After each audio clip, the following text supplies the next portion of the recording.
Welcome to OverBoost 52. OverBoost is a podcast interview series featuring discussions with speedrunners about their history in speedrunning and gaming and the runs they're passionate about. I am your host, PMC Trilogy, who has seasonal allergies in my voice today. And with me is Mipha. Mipha, thank you so much for joining me. Thank you for having me. I love to start these off with something current or relatively current. And I didn't dig too much into it because I figured it'd be better if you explained it to me.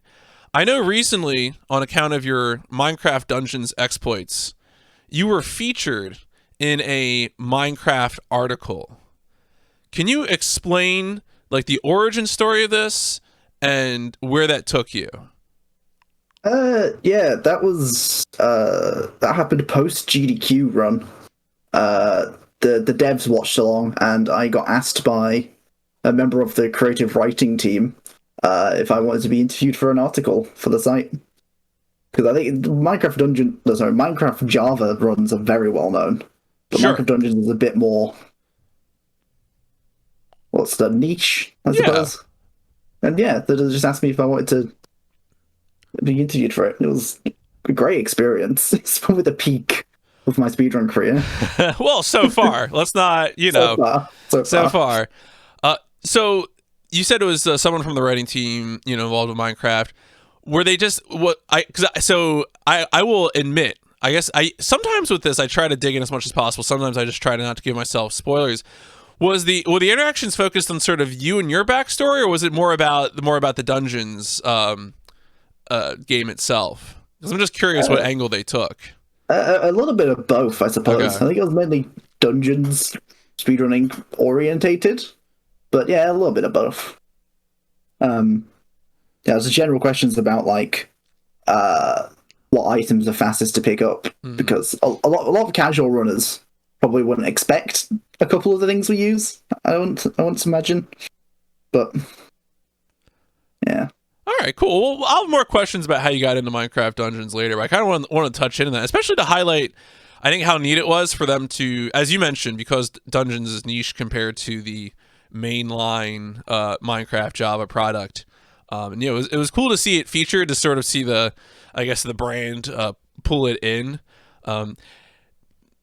We'll see where it goes. Hopefully, maybe we'll see more stuff like that in the future. But let's go back in time. Let's get the origin story stuff rolling here. Where does gaming start for you? Is that from family, friends? What are some early gaming experiences for you? So my dad is a very big gamer. Particularly so. He works as a manager for a game store chain. So he's very much involved, and he got me into it at a young age. My mom, less so of a gamer, but still enjoyed it.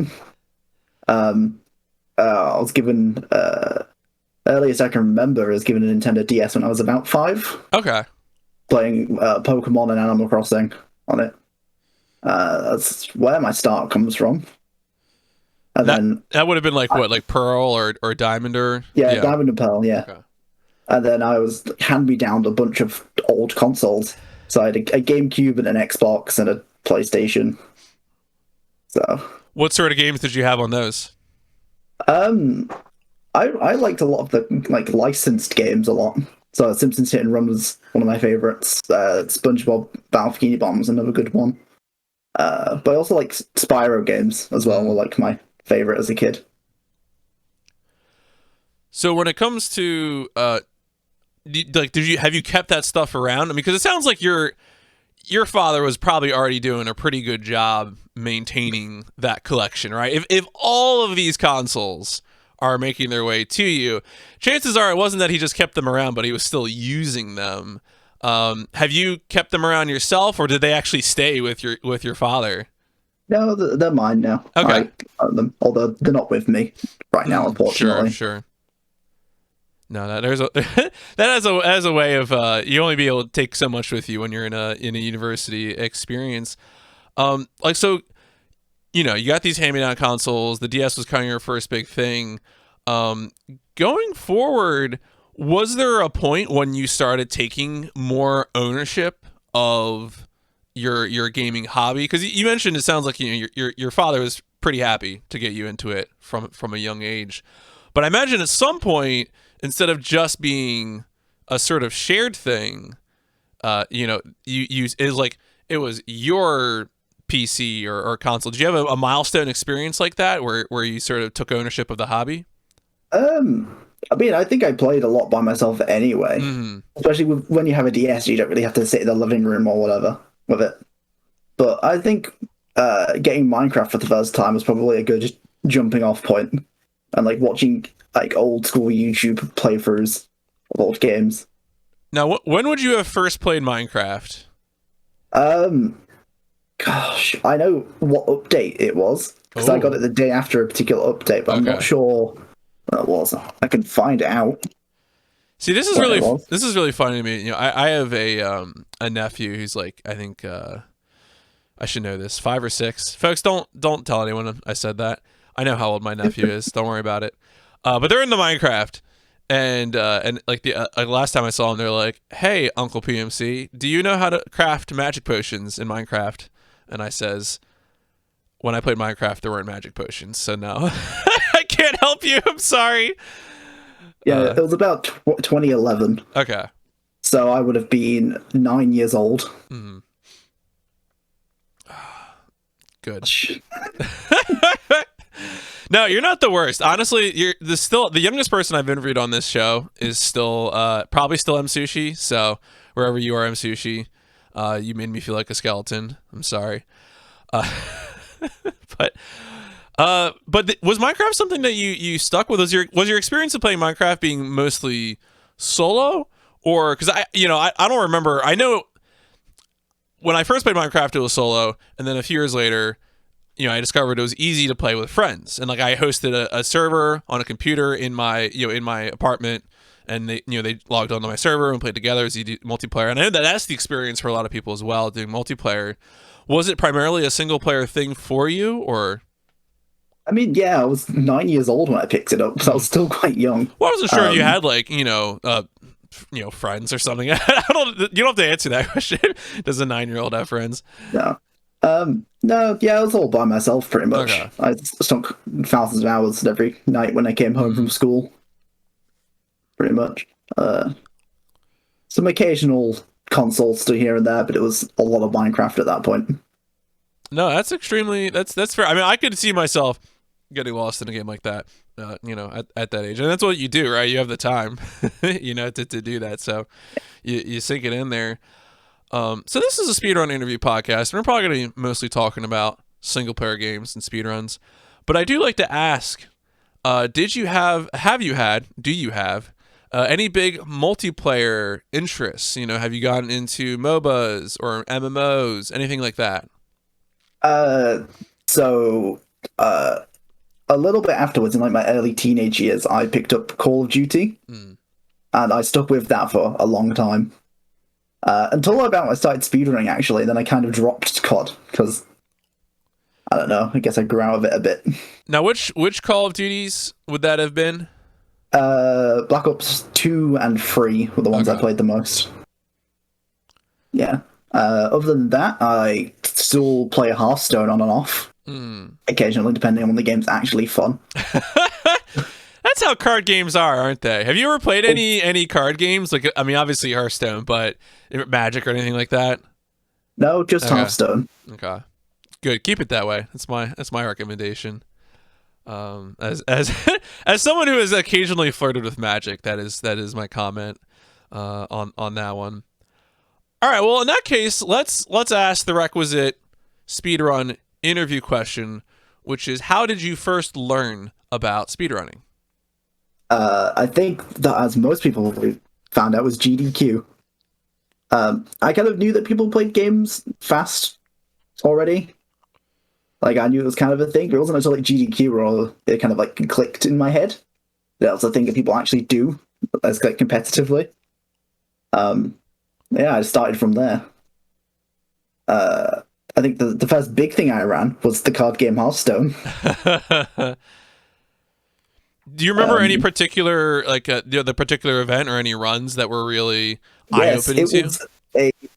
I don't know what the game's called. You might know, but it's like an old like Disney Goofy game. It was like top down. You played Goofy and like did child. I don't know what it was called, but it was like the front page of Twitch, and I'm like, how is a Goofy game on the front page of Twitch? That always is the most fun of GDQs, is when like some game comes up that's like complete garbo, and you just take that screenshot of the Twitch directory.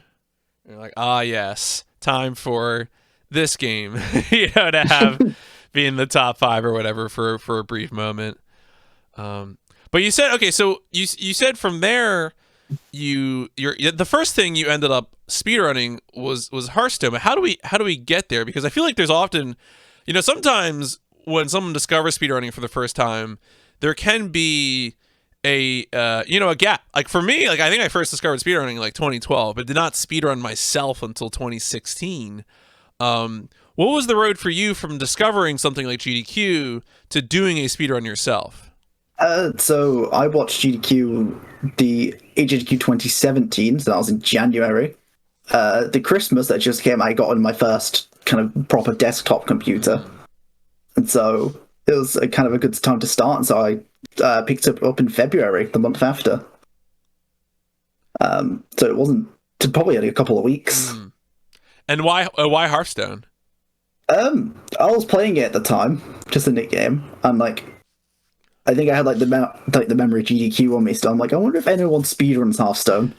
So type it into speedrun.com, and yeah. Wait, so how many people were speedrunning Hearthstone back then? Because I know, well, looking at your, because you've done, did you just do, you did the, no, there are, okay. For some reason I thought that, because you had sent me a VOD of the Curse of Naxxramas run, which is like, that's like expansion? What would be the right term? It's like a single player adventure, but an expansion. So that's specifically single player. Whereas the categories for Hearthstone are more like the single player, like tutorials or practice things. Yeah, it's like you play against the AI kind of challenges. So I originally started off with on the second single player adventure released, Blackrock Mountain. There's something called the class challenges, which is you play with a particular class against the AI, and you unlock cards for winning. And there's 9 of them, and you just put all 9 in order for the run. It was super simple. It didn't require me to like own a ton of cards because it was all pre-made decks, so I didn't have to spend money. Gosh, I have to imagine that would be the way to do it, though, right? Because I mean, when it comes to the tutorials and the practice in base Hearthstone, are you able to use? Are you given pre-made decks, or are you able to use other cards? Just for class challenges, and like a couple of the later expansions have like some pre-made deck adventures, but no, all the early ones are deck building. Okay, that's that's interesting. That could seem challenging, but all right. So you're speedrunning Hearthstone, and do you stick just on Hearthstone and sort of the Hearthstone single player things for a while, or I mean, because you're looking at your speedrun.com profile, you've got a lot of games, and so I'm wondering, did you just stick to this for a little bit? How long did it take for you to branch out? I don't think it took me long to branch out. I honestly don't remember how long it took, but I moved on to a Flash game series called Henry Stickmin, because it was free and easy. So yeah, I did a couple of runs of that. And then that kind of led me to Bendy and the Ink Machine for a runner I knew there. And that's like my first big run series. Yeah, I'm just noticing there are 6 Henry Stickmin games on your SGC profile. Because I noticed that two of your most recently submitted or verified runs were Henry Stickmin. I was like, what is that? I had not heard of that before. It's like a point and click kind of story game kind of thing. I don't know the best way to describe it. Yeah, I mean that makes sense. That's about right. All right. Well, we've got a wide array of games before us, so let's start getting some takes about games. We already know the first one you did was Hearthstone. How about, of all of the speedruns that you have done, what is your favorite? I'm not sure. If I don't think I can give an answer just of one game, but You can give a few. You can give a few. You can cheat. It's a Minecraft podcast. Cheating's allowed. Minecraft Dungeons is the one I put the most time in. Surprisingly, this is my most recent game pickup. Family Guy Back to the Multiverse, I've put a lot of time and effort in. It's a great run. Hearthstone, because it's my first and I've kind of stuck with it. I think Vending Machine as well, just because I've stuck with it for a while. No, those are all solids. Do you feel like there is a, because I looking at that collection of games, I don't necessarily know if I can pick up on like a thread for what you like in a speed game. Do you feel you have an answer for that? Like what are things that are found in the optimal Mipha speed game? I think it's pretty hard for me to enjoy a speed game if I don't like the game to begin with. But it's been a lot of I've mainly run like, I don't know how to describe it, but like first person or third person games, things we like run around. Because I guess I'm more used to it, I suppose. But Hearthstone, I just did it because I've played the game for a while. Minecraft Dungeons is completely new for me. I've never ran anything like that before. So that was a bit of a whim when I decided to do it. But yeah, it's mainly been kind of, I guess, first person, third person games. See, yeah, that's because that's something I think about a lot too. Like when I'm searching through older games or indie games, being like, what identifies something that I like, and I find myself more and more often drifting towards that sort of idea because I know I don't like 2D platformers. I don't want anything to do with 2D platformers. They're persona non grata to me. And so I find myself thinking like, oh, should I just look at more first-person shooters? Should I look at more, third-person shooters with certain kinds of movement, things like that.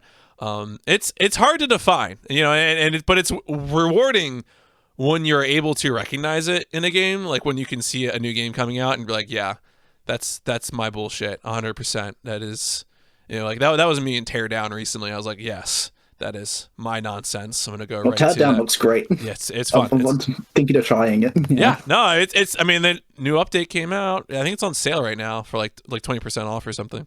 Anyway, this is not a Teardown advertisement. They have never given me anything. How about your least favorite speed game or several ones that you tried? You did a run and you're like, probably not again. I learned something about games I don't want to run by doing this. Return of the Obra Dinn. Return of the a delightful casual game, but I guess not a good speed game. No, not a good speed game at all. It's a lot of waiting. I did like 2 runs of it, and I'm like, nope, no more. Can't do this anymore. Was there any weird speed tech for that game when it comes to like what video mode you play with? Is there an optimal video mode? No. Okay. Nope.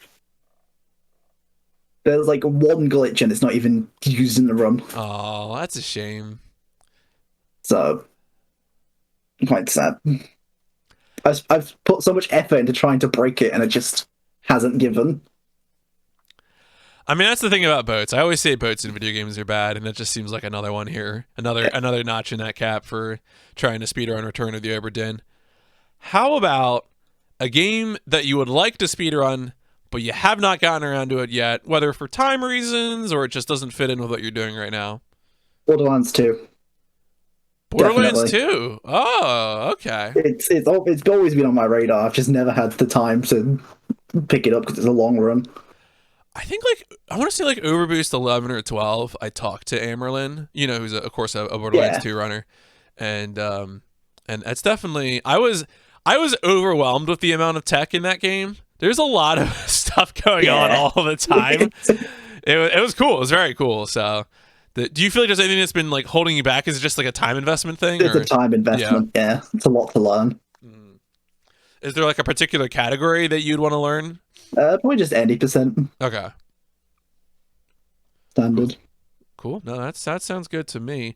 How about a favorite speedrun to watch that you have no plans to run yourself? I watch a lot of Simpsons Hit and Run. Okay. I'm not sure what else I watch. I mainly watch games I run. I'm honest. No, that's fair. I mean, you run a lot of games, so it's, at a certain point it becomes mathematically the other way around. Who's your favorite hit and run streamers? Do you have any particular people? Liquid Wi-Fi. Liquid Wi-Fi. Okay. Yeah.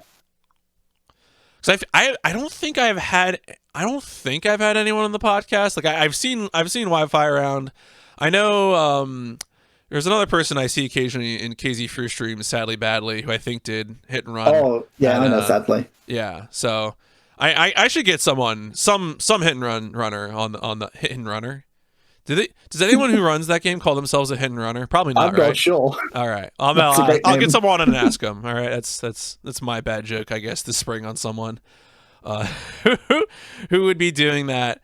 All right, one more specific game question. Now, this past AGDQ 2021, you had the opportunity to take Minecraft Dungeons and 8% random seed to the GDQ stage. And so my question for you, and for what would be a game in your speedrun repertoire that you would want to take to a big marathon stage? It could be a GDQ, could be ESA Summer. You can pick whatever speedrun event you want, but you have a game that you really want to show off. What's that next game? You've done Minecraft Dungeons. Do you have another game where you're like, this needs to be on a big stage? I think Family Guy Back to the Multiverse needs some more recognition because surprisingly, it's got a lot of speed tech in it. It's quite a skip heavy game, and we don't really tend to get it in many marathons other than like small ones. So yeah.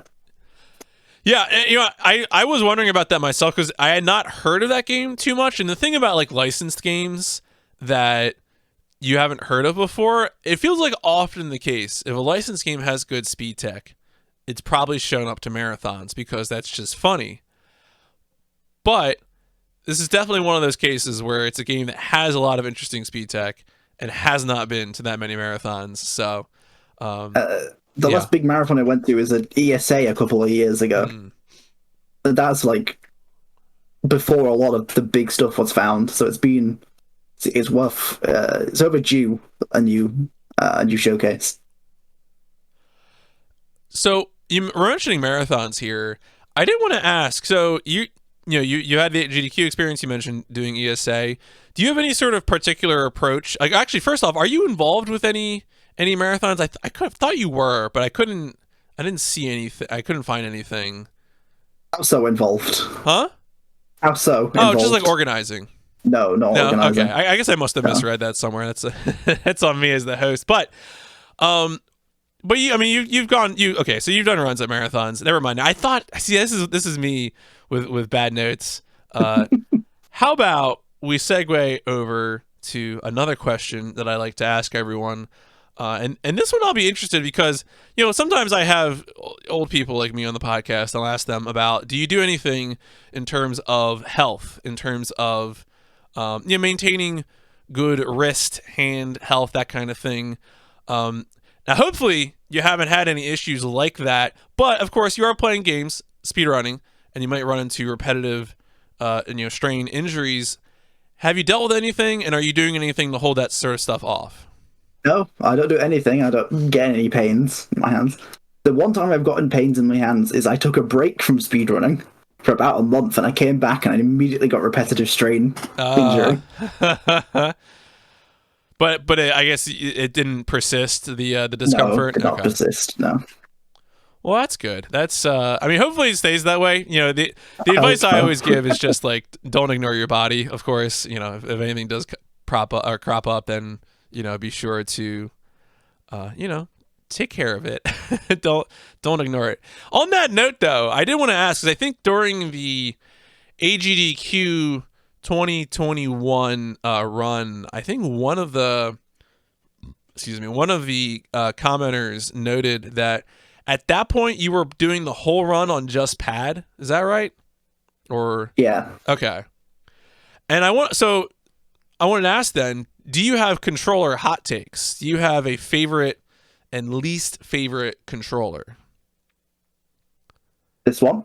All right. This is my favorite. No wait, is that is that an Xbox One controller? Okay. It's my favorite. I don't know why it's my favorite. I've just always really liked it. It feels comfortable. Other than that, a GameCube controller.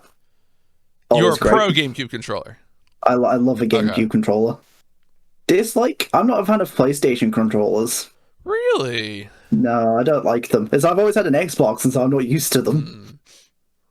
So, no, not a PlayStation controller guy. When you would have had a PS1 as a kid, were you just using DualShock analog at that point, or did you ever have to deal with the true original PlayStation controller?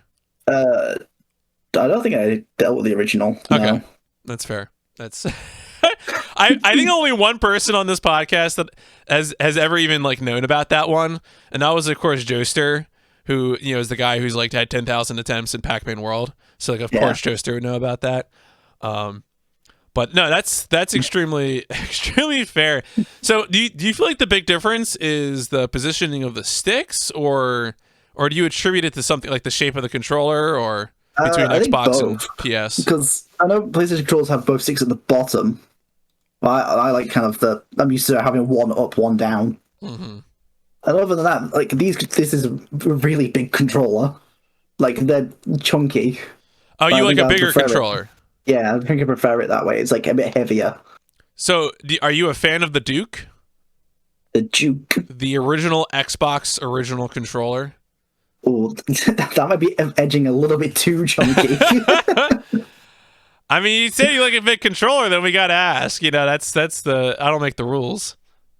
Yeah, that one's like really extreme. Okay, all right. No, that's fair. That's extremely fair. I respect that. All right, so I'm just jumping through here. Do you feel like there is a particular? So you mentioned that you had been a big Call of Duty fan for a bit, and then you kind of dropped off from that as you got more into speedrunning. Do you feel like there is a particular point or appeal of speedrunning to you? Is it about? Because I know you have covered sort of all of the bases of speedrunning. On the competitive side, marathons, doing your own routing. Is there a part of it that appeals to you the most, like a main draw for you in speedrunning? I don't know why I like it so much. I've kind of just got myself into it at this point. But yeah, I think it's like improving on your own runs, and also glitch hunting and routing I find particularly fun. Like actually getting it to work altogether. So, yeah. No, I mean that is the thing for me, right? Is that like part of the speedrunning process is that you are by yourself, but also with others pushing the run lower. The run is sort of the collaborative product that comes at the end of the day, and it's sort of neat to just contribute to that in any way. And then when I say contribute, that can mean finding stuff, but that also can mean doing runs and just showing what's possible, because that is its own contribution to to seeing what you can do, because that'll create new opportunities for routing. So it seems like most of the runs. Okay, see, I'm just scrolling through. Yeah, but most of your runs are PC. I see a few Xbones here, but you're generally a PC runner. That's kind of your okay. Yeah. So I don't have to torture you with questions about how do you deal with retro consoles. Have you ever? Because you said obviously right now in your university setting you're not dealing with lugging around hardware. Have you had any interest in doing more console runs, or are you just going to steer clear of that probably? No, I don't really have any big like console games I'm very interested in running, because anything that's would be on a console, most of it's on PC anyway. Mm-hmm. So it's not really a point. Cool. No, that's fair. It does. It comes. It makes things simpler. It also makes things more complex. There's definitely trade-offs to it. Let's get into some specific games then. So we already mentioned Minecraft Dungeons a few times, and we mentioned that years ago you had played base Minecraft, regular Minecraft Java. What led you to play Minecraft Dungeons? How did that enter into your experience? So I kind of knew it was coming out like mid 2020. I was interested in like playing the game, so I played it casually, and I thought, oh yeah, I've never played something like this before. It was fun, and one of my friends also played it, and we looked at the SRC board, and we're like, should we do a co-op run for fun? We did a couple, and I think that's I kind of stuck with it. Beyond that, yeah. And so okay, you played the game casually. You were in touch with a friend who was also interested in speedrunning. You did the co-op approach. Now, I mean, this game has quite a few categories, quite a few that you've done with different restrictions, different versions. So it seems like you, as you mentioned earlier, for it being a relatively recent speed game, you've put a lot of time into it. Was there any sort of obstacle to moving beyond that initial category? Because I find like with games, you know, as I mentioned before, moving beyond your first game can be an obstacle, but also within a game, moving beyond the first category that you learn can be an obstacle. What's it like jumping between categories in this game? So yeah, I started after I ran co-op all missions with my friend. Then I did all missions by myself for a little bit. It didn't take me long to get first in that because it wasn't very well ran at all. And then it kind of led me into trying any percent, which is significantly harder than all missions, just because you like play everything so underleveled and underpowered. And yeah, that like getting your first any percent run finished it can be a bit of a struggle, especially when you don't know the game very well. It's like any speed game where like it's all about leveling up and getting like new gear.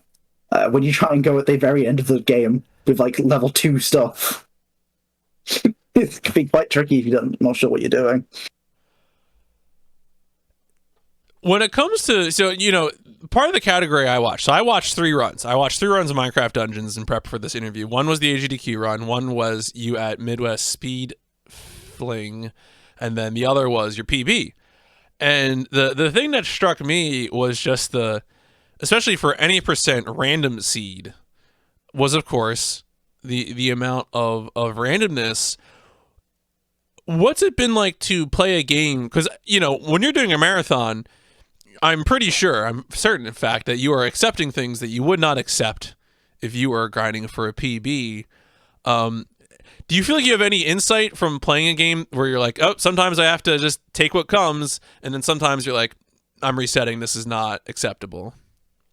Like, how do you make that decision, right? How do you, because I feel like there's often discourse about resetting too much, but of course, when you don't reset, you still have to learn how to finish the run, which means you're probably using things that you would never use if you were resetting. And I'm curious to see if you have any insight from that process. I mean, for Minecraft Dungeons, it's a little bit difficult to do that process. Because if you're at a top level, you kind of need to reset very early on, or things don't go your way. Because it's almost otherwise impossible to finish with like going so underleveled and going like against your PB, because you really need these items. It's not really possible otherwise.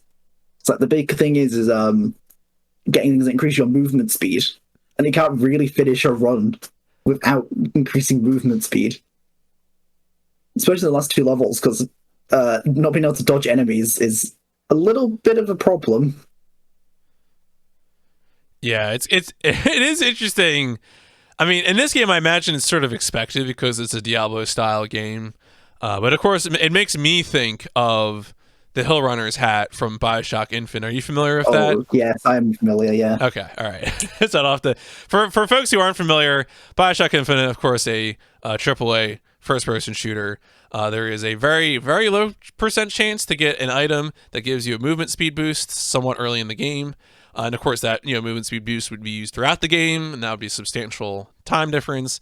And they just decided to mod it. But of course, Bioshock Infinite, generally speaking, not a game about randomness. It's a first-person shooter, so that kind of makes more sense, Although, I mean, speaking of randomness and not randomness, this is a game very much like base Minecraft that does have set seed categories.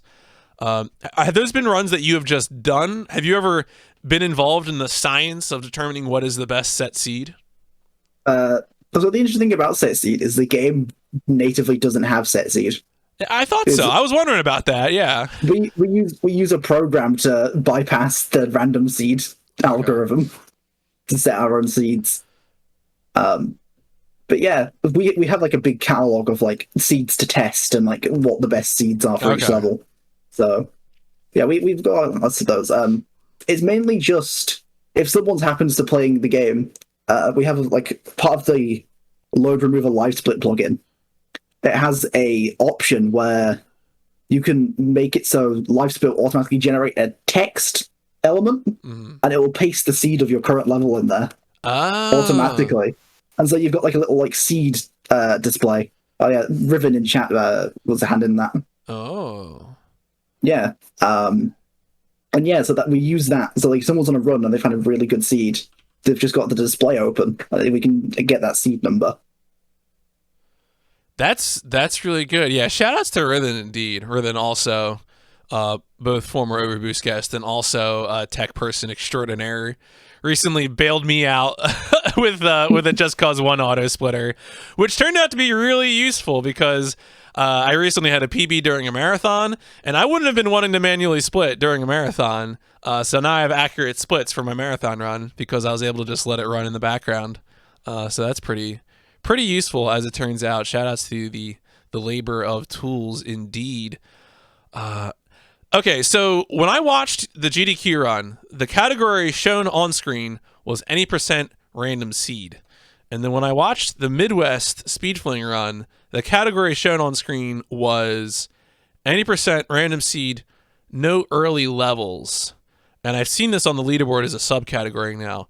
What is that? What is... Yeah, so that was a glitch found post GDQ by a runner called Panda, where you could enter a level early by like entering one level with another. So you like by like a series of inputs that I don't remember off the top of my head. Is you'll like press start on one level and then like move the cursor to another, and it tricks the game into moving into the other level. So you can skip entire levels that way. In addition to that is like kind of like on the level select screen on the map, you can lower the difficulty up or down. So it ranges from like 1 to like 7. But the later levels can't drop below like 5. Okay. But with the glitch, you can like lower the level on the level you're going into, and it applies to the later levels. So you can play like the last level on difficulty 1, which makes the leveling like stupidly easy. But yeah, so like it shook up the entire run essentially. Interesting. That's something. So wait, again, just to make sure I understood that, the later levels, some of the later levels can't drop below like a difficulty 5, but you can set the final level way down low. Yeah, you can set later levels way down low using the glitch. Okay. Huh. That makes for a different kind of run now, doesn't it? Yeah. So it cut the 80% time in half. Right, yeah. That would do that. Have you done many of those runs? Or no, I can't do the skip. You can't do the skip? No. It feels like I need free hands to do it. Oh. Because it requires the use of a controller, the keyboard, and a mouse. Okay. Well, wait. How do other human beings do it? Are there three-handed people I don't know about? People who are better than me. Oh, all right. Yeah, I find it too difficult. Oh, that's fair. No judgment from me. Speed games are hard. Yeah. Weird. All right. Weird. That's okay.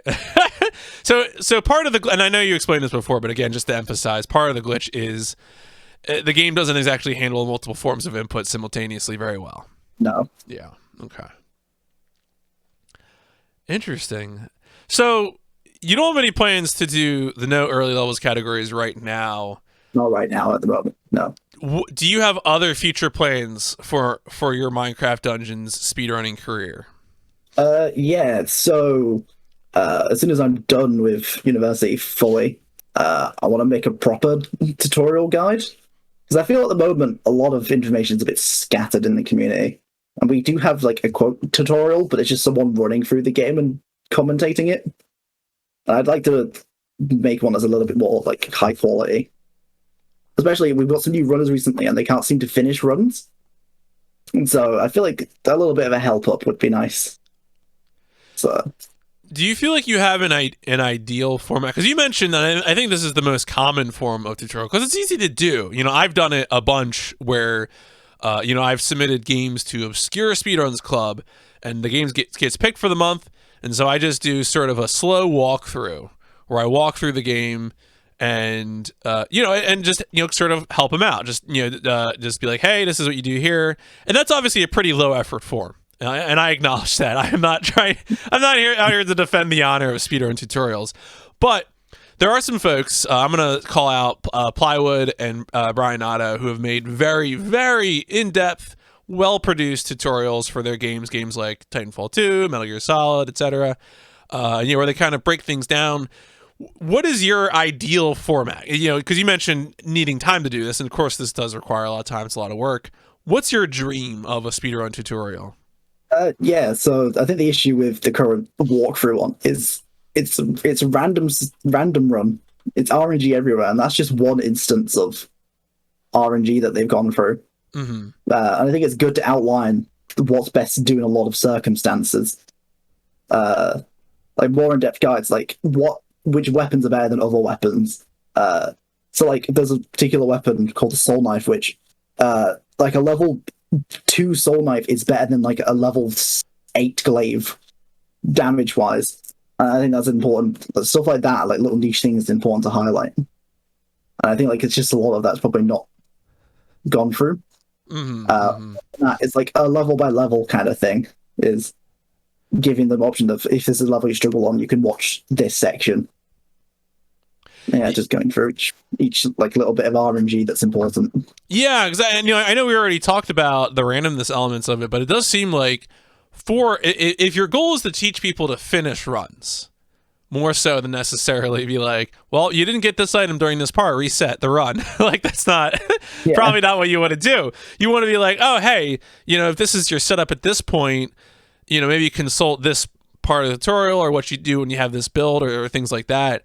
And so like that's definitely the approach. It's just sort of like, how do you do that, right? Like how do you direct people to that sort of make that digestible? That's a challenge. That's good luck. Thank you.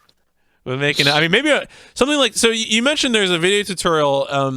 Like what do you think is like, what would your preferred sort of format almost? Like, is this going to be something that you think would be more suited to like a text wiki, or do you want to keep, I mean, it seems like everyone wants videos. Like being on YouTube is always the best idea, but just because of like, you need to be like, yes, I got this item, click the link, go to place. I almost wonder if that would be better, but video is probably the way to go.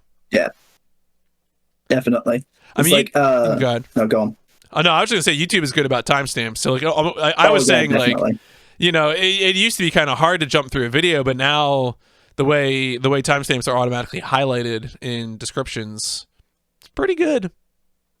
Yeah, it's like like breaking it down by level, but they've been breaking it down even further. So like each level is made up of, we call them like tiles, and it's like the little set pieces that like jigsaw together to make the level. And it's like going for each of those, like this is the best path for each of them, or like this is where chests could be in this particular tile. People look out for, and just simple things like that.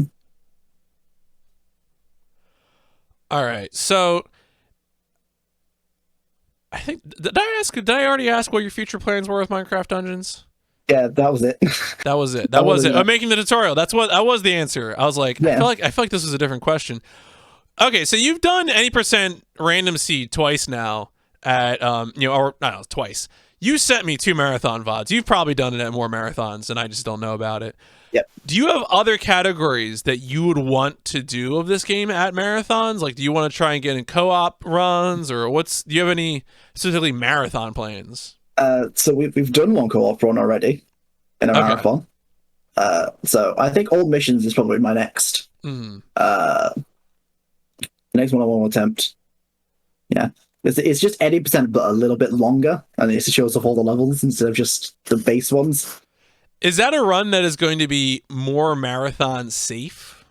Until recently, no. No, until very recently, it was not marathon safe whatsoever. Because in one of the levels, there's you have to find an unlock to unlock another level. But in old patches of the game, that unlock was like a 1% chance to spawn. But now it's a 100% chance in like the latest patch. And so being able to do all missions wouldn't be possible with that 1% guaranteed chance that I need. That's brutal, but that's not an issue anymore. No, it's not an issue anymore. The category's lovely now. Oh, excellent. I'm glad to hear that. That's definitely so, because I know, like, when it comes to the 80% random seed category, you know, your PB is like what, just under 28 minutes, but your marathon estimate is 1 hour, right? And that's for good reason. You know, I think that, like, the 2 marathon runs I watched, the end times were like 41 minutes and like 35 minutes, and in both of those runs there were like chaotically good things that happened. Like in the GDQ run, a boss just didn't spawn. That's a 1 in 2,000 chance for that boss to not spawn. So yeah, some weird things happened there, which, you know, in your favor presumably. And so it's just, you know, what would be your estimate for the all missions category? I got a new computer literally just recently, so that cuts my load times down by a lot. So that's going to bring my 80% estimate down now to be more like 50 minutes. All missions, maybe an hour 10. Okay, so that's much closer to your where your PBs are for those. Yeah. Okay. Cool. Well, I think that might be. Oh, you know what? Here's a question, because you've been running this game for a while, and is there any sort of, because we've talked about a bunch of different tech and things like that. Is there any tech that you had a hand in bringing forth that you're particularly proud or want to brag about? I think there's 2 things I had a hand in. Okay. One of them was like a level, like it's a way to skip part of a level. It's like you had to go get a key for a door to like open a gate, and there's a door behind it. But there's like a 2 pixel gap in between the wall and the gate where you can just barely see the doorway behind it and just walk through.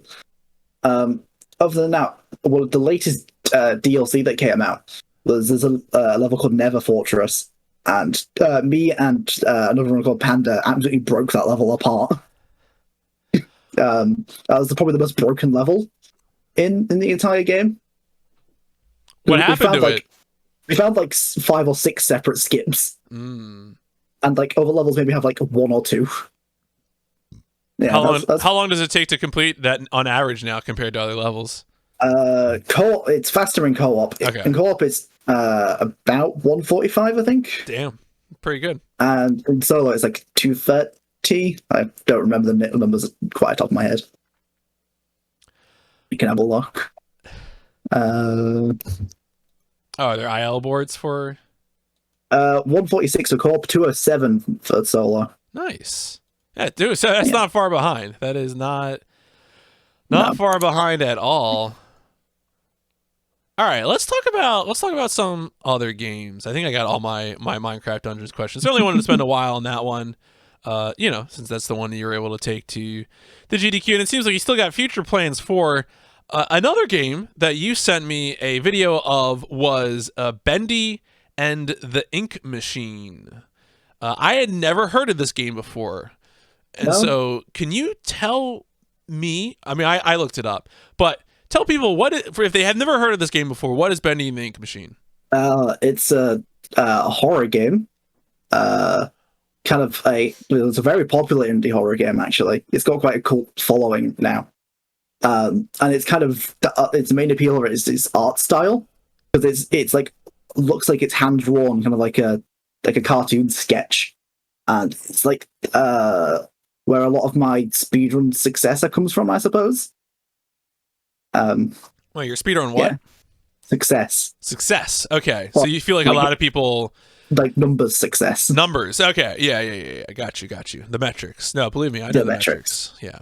And yeah, I've been going at it for a long time now. And like early 2020 was a big push for the sub 120 in-game time. and I put hundreds of hours into getting that, and it was ridiculous. Was this a game that you had been following? Because when I was reading up about it, it sounds like it was from that period of time where a lot of games would get released episodically. Yeah. Were you playing the episodes as they came out, or was this something you came to after? No, yeah, I've been running it since the alpha version of the first chapter. Wow. Which is where I got introduced to it. So yeah, I've been slowly going along with it. And so at this point, though, when it comes to doing runs, certainly the run you sent me was the mythical first sub 120. Yes. And that is a run of all of the episodes back to back. Yeah. Neat. All right. So when it comes to, have you had a lot of help with routing this, or were you kind of the main driving force on the project? Yeah, a lot of the main driving force was me, particularly because I've been around it for so long now, I think. So yeah, I've put a lot of effort into it. Yeah. If you're trying to give people a sales pitch on this game, like what would be some particular speed tech that you would point out? You're like, you got to watch the speed run. I skip this by doing this. I think it's more of an interesting speedrun for people who are fans of the game, if I'm honest, rather than speedrunners themselves.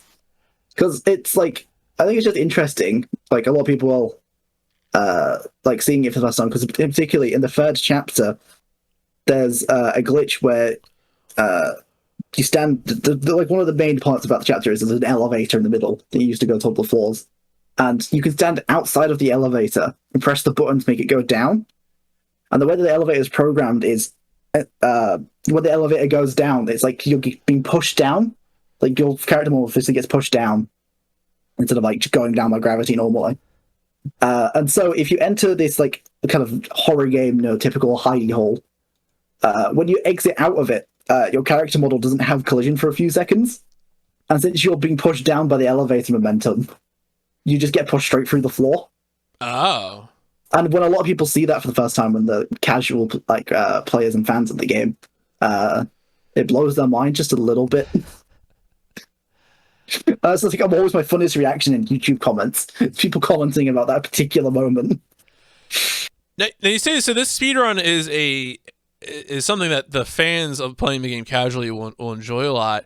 I feel like sometimes when you run into that particular dynamic, you'll get the pushback. You'll get the well, this isn't really how you should be playing the game. I mean, that's the classic, right? The classic like glitches, blah blah blah. So yeah, I get two comments a lot. One of them is like, "This guy's cheating. This guy's hacking." Okay. I get that one a lot. And the other one is to play the game normally, please. That's funny. Oh man, that's really that's something. I don't know. Are there? I mean, so obviously your focus, of course, is on this. It doesn't look like there's any sort of no glitch categories, because that would be my response, right? Like always, well, you can do a glitchless run if you want, but it looks there's actually not many glitches. No. Oh, okay. There's not many glitches. There's not enough to warrant a glitchless character category. Are there any sort of skips or things like that in the game that you've been trying to get? So the unfortunate thing about the game is they've built it like a brick wall. It's like to activate one objective, you need the previous one to be active, and it's like so extreme that in the first chapter, there's like a trigger for like making like a horror kind of board fall from the scene. It's meant to be like a jump scare kind of thing, but that board falling down is directly linked to the next objective being activated, and it's like just ridiculous like levels of you must do A and then B and then C for the game to work. So unfortunately, other than like speeding up certain sections or kind of like geographical skips where you get from one place to another place quickly, there's not really many skip opportunities. It's quite sad. Speaking of, I guess, who's doing the building here. So this is an indie game, a popular indie game. It's got. I just looked at the leaderboard again. I noticed like, oh yeah, there are, there's a few dozen runners on there. Have you had any interactions with the developers? Once. Once. Way back in like the alpha days. Once. because I think there's a bit of a rumor going around that the main developer, like the main guy, isn't a fan of speedrunning. Okay. I don't know if that's true or not, but no, we haven't had some many interactions. Interesting. I always find that funny because I think it's becoming more and more common for there to be more explicit interactions between speedrunners and developers. Sometimes good, sometimes bad. But that also happens too, where you have this sort of rumors get started. I know that there's a similar thing in Teardown right now, where there's been a rumor that the developers do not like prop flying. It's so everyone's like, oh, prop flying might go away at any time. They can fix it. We don't know. So but I guess if the game's already built like a brick wall, you have not had any situation where anything's been patched out, really. No, nothing's been patched out. Okay. So we've been lucky on that front. Of what we've got is still ours. So you hit the sub 120 goal. Are there more frontiers to be conquered, or is that kind of it for now? That's it for now. That's it for now? Yeah, I put too much time into it. I'm taking a very prolonged break. Have you taken this run to any marathons, or? No, I haven't taken to any marathons. Do you have plans? The unfortunate part about it is it's a little bit slow. Okay. Especially at the start. So, if more's found, then definitely. But I think as it stands right now, it's probably not a great candidate going forwards. That's fair. Now, I did read that, or at least on the Wikipedia page, said there was allegedly a sequel in development. Is that true? Did Wikipedia tell me the truth? Yes, it's in development. It's been in development for a while now. It's been delayed and delayed and delayed. Because, I mean, we didn't know why it was being delayed so much. But then they said, instead of releasing it episode by episode like we were planning to, we're going to make the entire thing in one go. So, yeah, I mean, that episodic format seems to have really fallen out of favor. There was a time where it was like, I mean, I guess this game or Your Life is Strange or any one of a number of things, and that format is not stuck around. I don't know. Do you like the episodic format? How did you feel about it? I'm a little bit so about it. Like, I like having a little bit of sprinkles of content every now and then, but I just kind of like to play all the game in one go. So, fair. No, extremely fair. All right, let's talk about another game that we have danced around for a bit, which is Family Guy Back to the Multiverse, which is interesting, I think, because it's it's this licensed game, Family Guy license, obviously. But it's like, I feel like way late, just in terms of like what this game is. It's a third person shooter with a license, but this game comes out. This is like a 2012, 2012 game. 7th gen, PS3, Xbox 360, PC. So this is like way after, because I think most people think of like the heyday of licensed games as being like PS2, Xbox, GameCube. But this game is here. Now, was this a game that you had played back when it would have been new? Yeah, I played it when it came out. When I was like, how old would I have been? 12, 11? Would that have been on PC or? 360. Oh, 360, okay. Yeah. But you're now speedrunning it. How did that happen? How did you come back to it to speedrun it? So I saw a run of it at ESA in like 2018, I think. And I was reminded that the game existed because I forgot about it. And I was like, this has got some speed tech, and I like Family Guy moderately enough. I'll try it.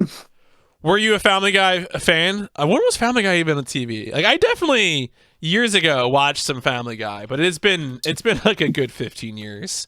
Yeah, it's still going. Still going? Oh yeah. My god. Holy crap, was that really on in 99? Huh.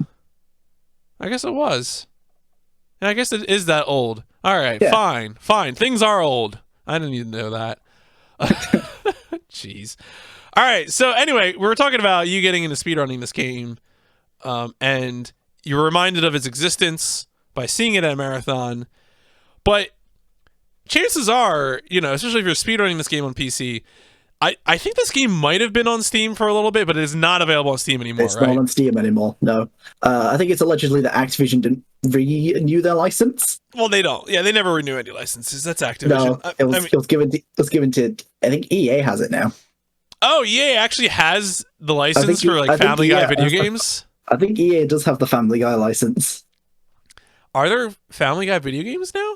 There's a mobile game. There's a mobile game, yeah. Right, there's a mobile game, yeah. EA I mean, money. Yeah, I mean, look.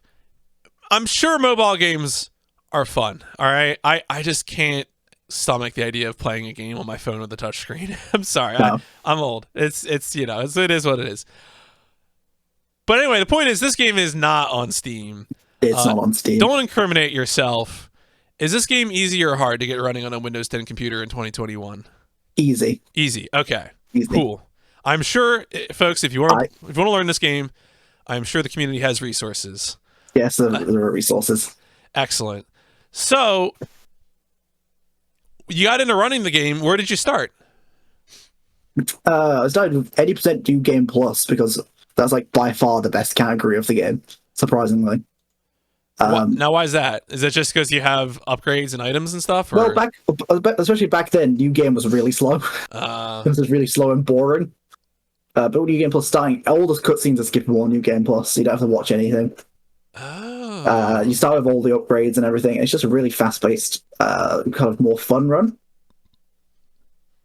When I picked up the game, the New Game Plus record was a 38-minute time. So it's been dropped by like 14 minutes. Yeah, if you got a 38-minute time now, you would be in 13th place. Yep. Yeah, it's like even like New Game is getting to like that point now. I think it might have overtaken it. Actually, I forget. Yeah, no, your in-game time, or time without loads, I should say, is just over 32 minutes. Oh, there you go. Which apparently, so I had to actually, this was something that was weird. So you had sent me a recording of your PB for this game, which I believe was this run, or was it? No, it was this run. It was a New Game, and you it was labeled like the title of the video is like world record, Family Guy, Back to the Multiverse, solo New Game in a marathon, but it is not the marathon video, right? It's like your local setup. They just let me use my local setup for the event. Huh. Well, like with the splits on screen and everything. Yeah. All right. What event was it, by the way? It's called Flintstock. Okay. Was that a UK thing? Because they reported all the money totals in pounds, so I assumed it was a UK thing. Probably, yeah. Okay, all right. The people running it had British accents. Very, very fair.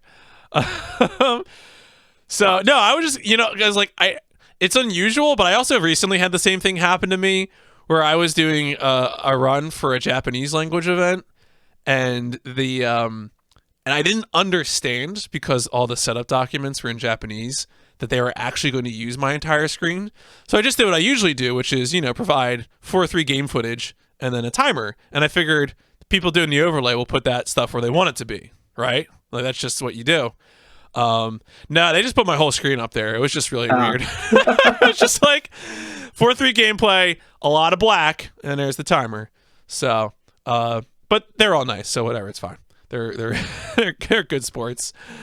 All right, so it seems like, given the amount that the times have dropped for both New Game and New Game Plus since you got into the game, that a lot of new stuff was found. I certainly got this impression from the commentary that you were doing for your run, that there was some new stuff found. Tell us about some of the tricks. What are some of the cool things? So I made kind of 3 major contributions to the run. I think totaling about 8 minutes of time save across them. One of them is a skip in the 8th level, where you can throw like a deployable item at a door, and it will hit. It's like meant to be like a backtrack door, so you can come back to the early part of the level.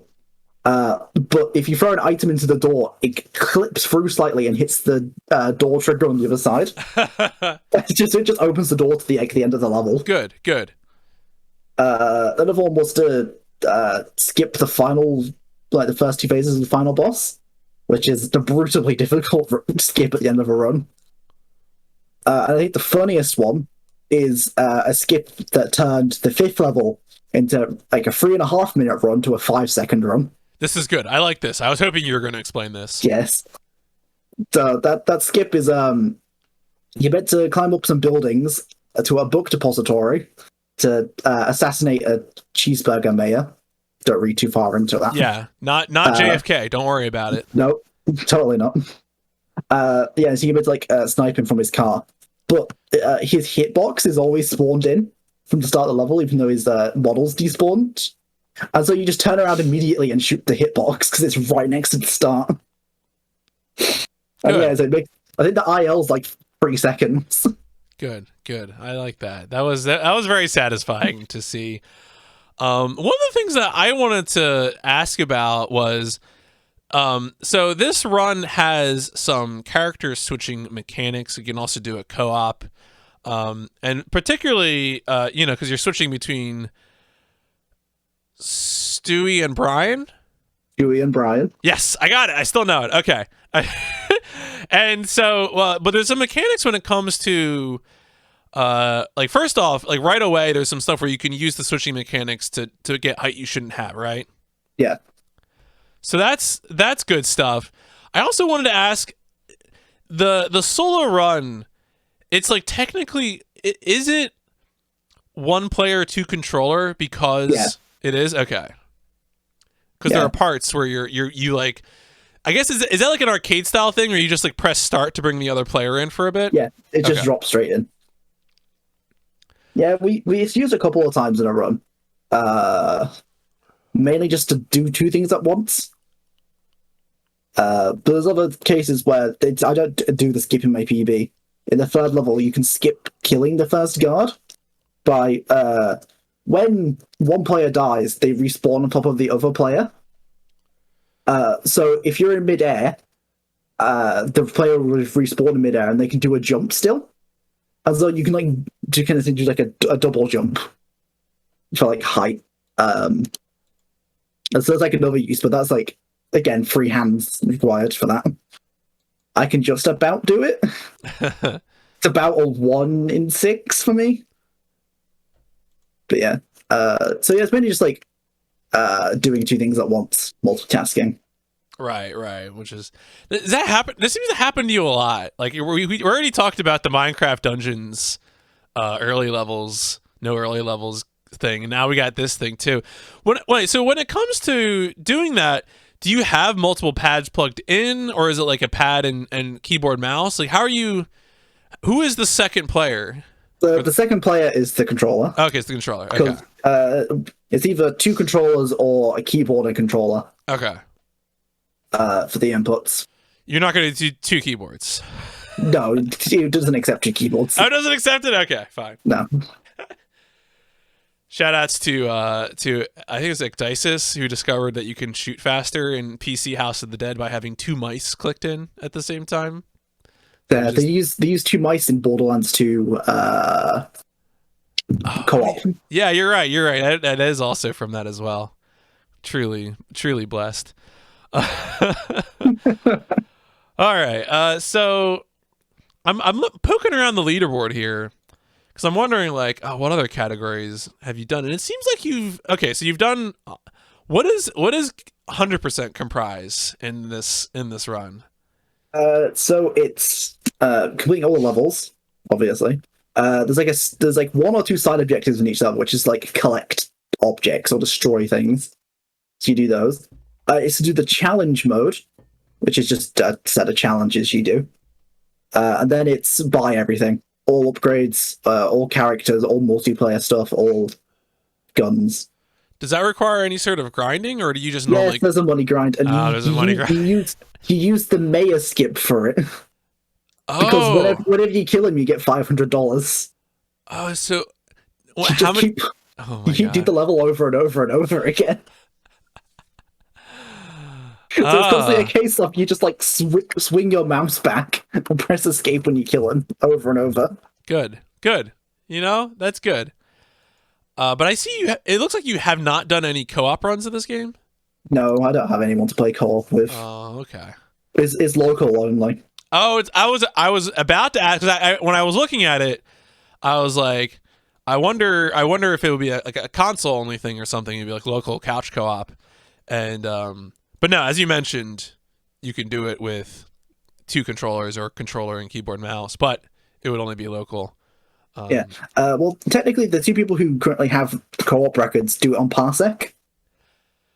Oh. But the rest of the community lives in America, and I'm over in the UK, and it's a little bit too much delay. Yeah, no, that's fair.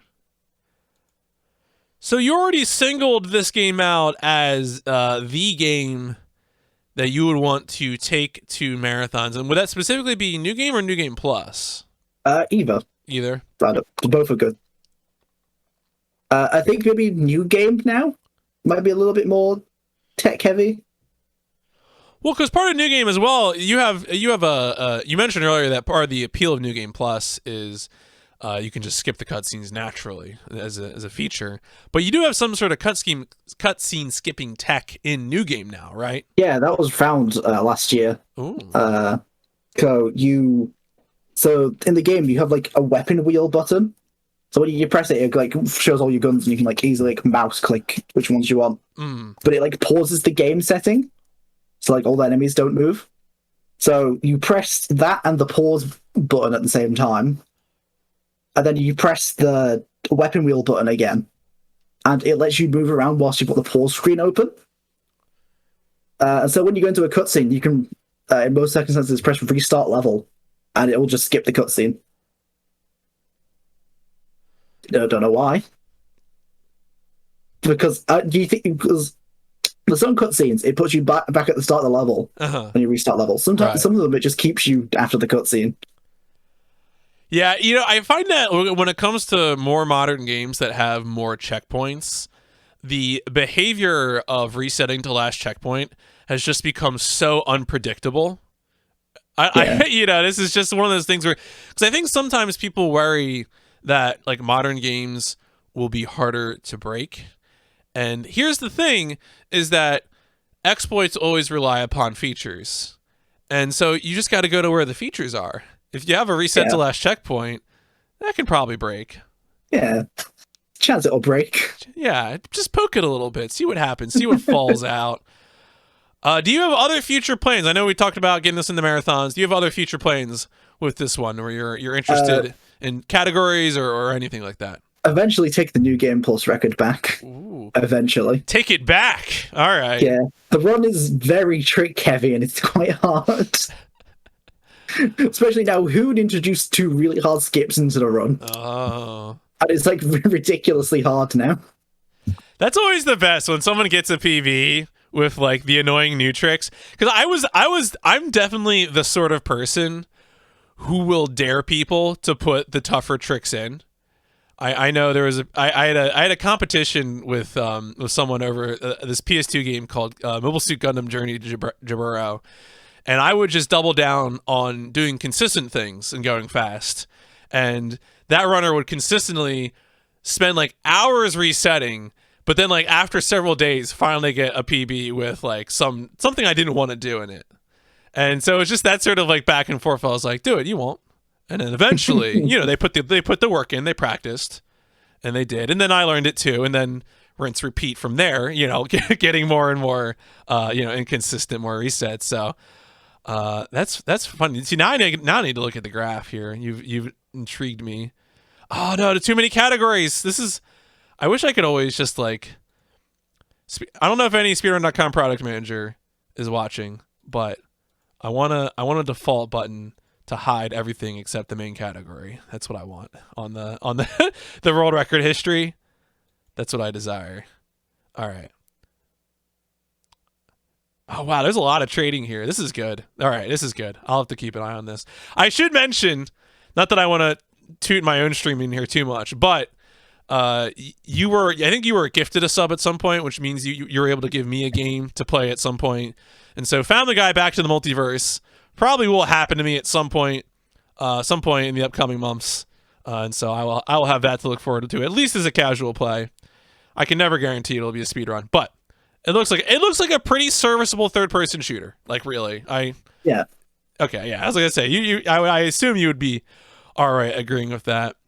All right, let's we already talked a bit about Hearthstone. You had specifically sent me the Curse of Noxramas PB of yours, which apparently is still a record. Is that? Yeah.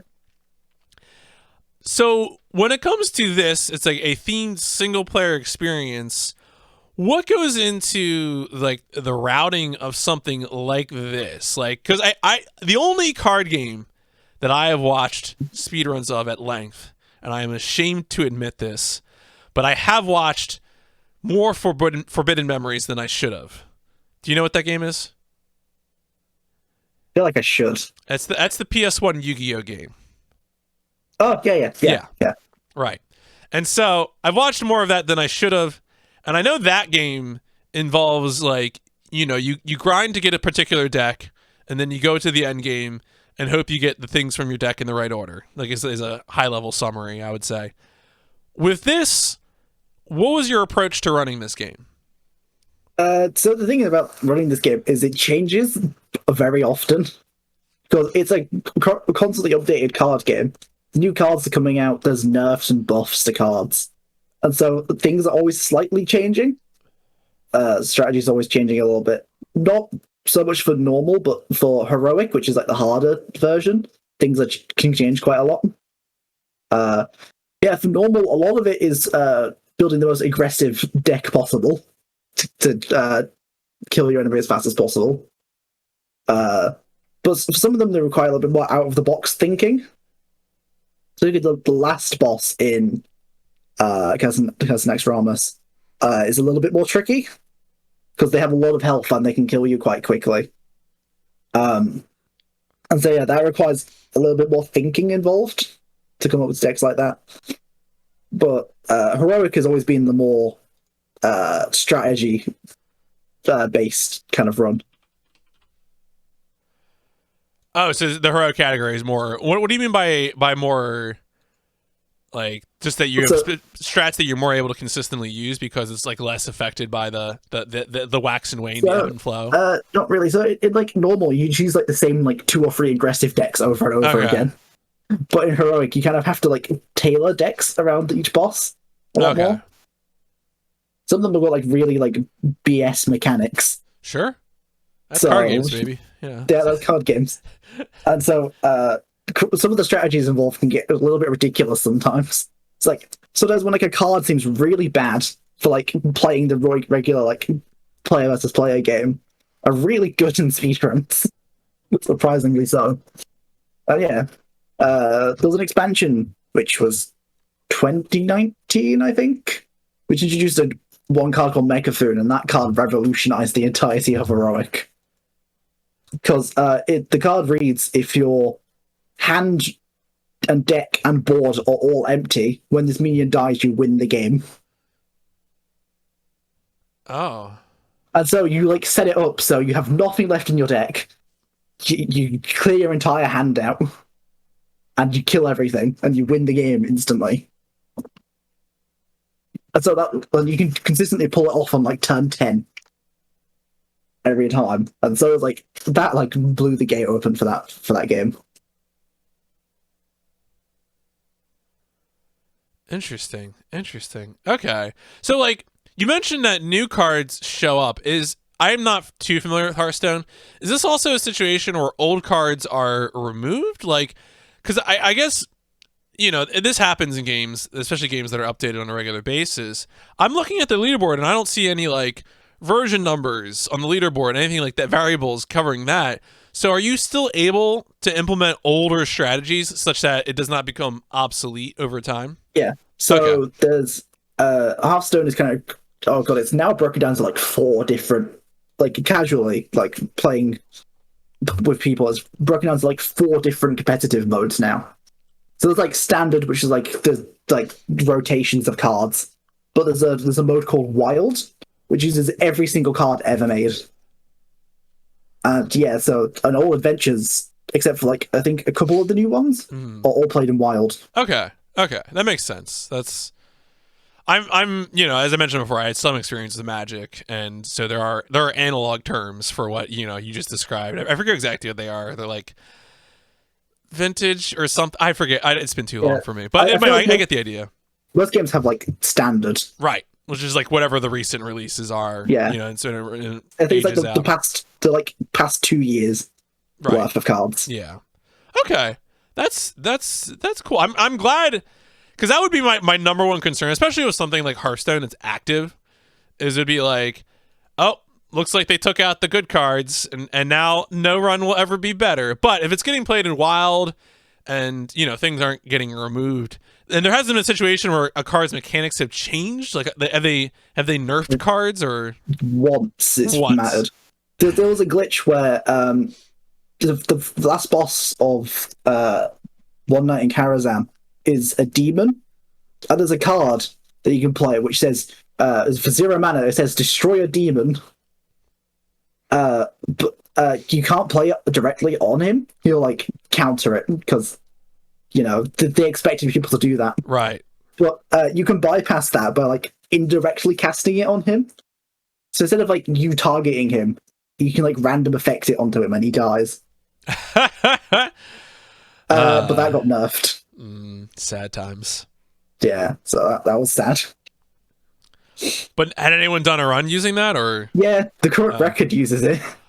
Oh no! It's beatable still. Okay. You can beat the record, but it just sucks. Yeah, that's kind of garbo. Do you have now? Right now, I'm looking at the board. You got the top time in normal. You are second place in heroic.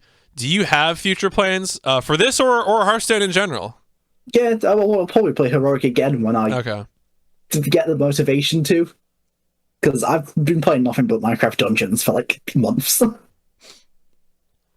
So whenever I feel fit see fit to do it, I'll do it. Sure. Whenever it's in the cards. Yeah. All right, fine. All right. So there's another game here. This one. So some of these I feel like I knew about, right? Like some of these, obviously I knew you did Minecraft Dungeons, Family Guy. I knew you had done Family Guy, Hearthstone. It's seen your name. There is another game here that I feel like is sort of outside of what I would expect, and that is, I believe it was an indie stealth game called The Slater, which you had given me your 80% PB for. I think I had heard about this game because I want to say like maybe it was. I saw like Cody tweeting about it or something like that. Yes, you might have seen Cody run it, yeah. Yeah, and so, but I watched your run of it, and it was real brutal. I don't know. I don't remember it being like that when I watched Cody play, but maybe I just didn't watch closely enough. But watching your run is very funny. How did you get introduced to this game? What compelled you to look into this as a speed run? So I think watched Cody run it. Okay. Something, I don't remember what marathon it was now. I was like, that looks jank and possibly breakable. I'll give it a go. It was like $5 on Steam on sale, so I just why not? Now, when you came to the game, how broken was it? Like, were the out of bounds parts already in there, or what was the state of things? No. The only thing that was notable was crouch jumping. For people who aren't familiar, how is crouch jumping broken in the game? It lets you jump higher, is I guess the only explanation I can give of it. Okay. It's like you like crouch and jump in like a certain rhythm, and it like sends you up a little bit further than just jumping. I guess is that the technique that you use then to get out of bounds? In the last level. Okay. Yeah. But I used to get out of bounds. But yeah, a lot of stuff wasn't known back then, and then I kind of went on a bit of a field day with that game. It's got such a great opening that you just bait everyone outside and shoot them all. Yeah. Like, yes, the stealth game speedrun. This is what I signed up for. The stealth game, we just like Gatling gun everyone at the start. It's really sad. The later levels have too many guards for that to be possibility, because when you kill an enemy, you get like that slowdown effect, but the in-game timer still ticks at the normal rate. Oh, which really sucks. That's weird. So there's like a minor tech to killing as many enemies in like a short period of time, so you don't get as much slowdown. Right. Yeah, that's one of those things too where That like reminds me of how in the GTA series, especially the 3D era games, and also like so in the 3D era games, whenever you want to use a ramp that would cause you to hit a unique stunt jump, you always try to like go off the ramp to the side so you don't activate the slow-mo. And then I think in GTA 4 it's simpler because you can just like slap your scroll wheel to make you like accelerate through the through the slow-mo jump. It's really funny. It's really silly. But same kind of idea, right? Where you have a slow-mo mechanic and you're like, actually, sir, I'm in a video game. I need to go fast. Yeah. I don't want to deal with that. Is there anything else that you would want to highlight from the Slater? I mean, I feel we already touched on a few things here, but I'm sure if you contributed more stuff, there's probably stuff that wasn't readily apparent to me from just watching the VOD. A lot of it was reroutes, in all honesty. It's really...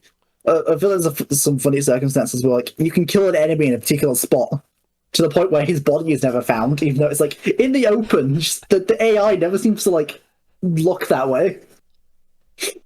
And it's like there's funny stuff like that. There's another one where in like the third level in the strip club, you crouch jump on some guy's head and you like clip into his body because he's like guarding a room. And since you're clipped into his body, he just forgets you exist.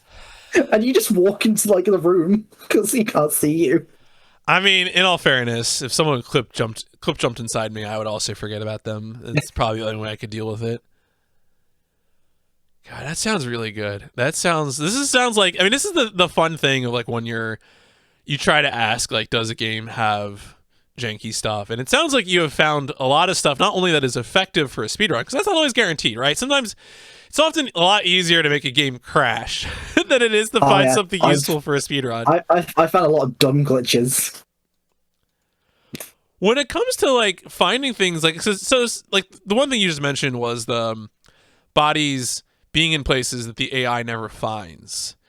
Are those found by accident, or did you have like a scientific method to figuring that out? No, a lot of them by accident. By accident. Yeah. Do you have a favorite? What's up? Do I have a favorite? Yeah, favorite place that a body is left. So like, did you just leave a body in front of the police station at one point? They never see it. Good. I love Actually, that. You don't even leave one, you leave like 4 bodies outside the police station. I mean, that's where they belong, I guess. That's interesting. Goodness. If anyone asked, the police did it.